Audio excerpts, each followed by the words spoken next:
In thinking about the 12th rib, we're reminded of a saying of William Sutherland, which is that the small things that are the great things in the science of osteopathy.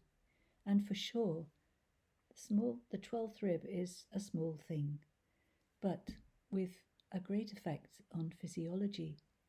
This way of thinking was inspired for me by Dr. Anne Wales, a close friend and student of William Sutherland, and it's part of William Sutherland's larger body of work on treating the body, lesser known than his work on the cranium, but important nevertheless.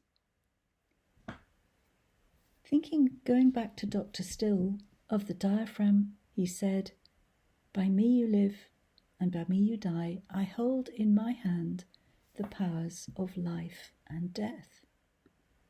And Anne Wales reported Dr. Sutherland saying something I think is rather extraordinary, that the crura of the diaphragm have more effect on physiology than almost any other structure.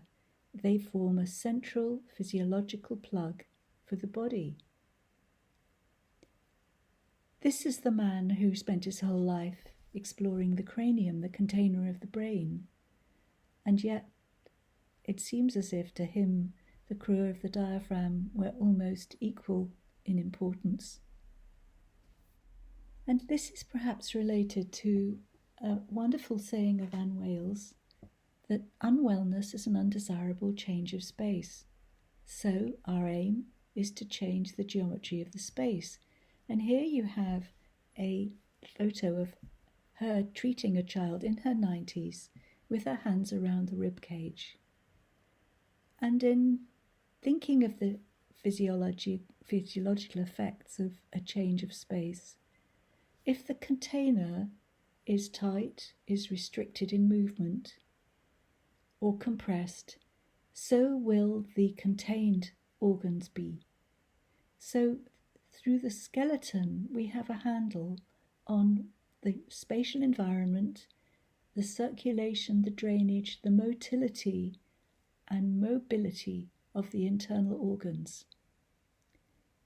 And this is something I want to explore in relation to the 12th rib. So looking at it, we see its anatomy, that of course, as you know, it's attached to one vertebral segment, the T12 body.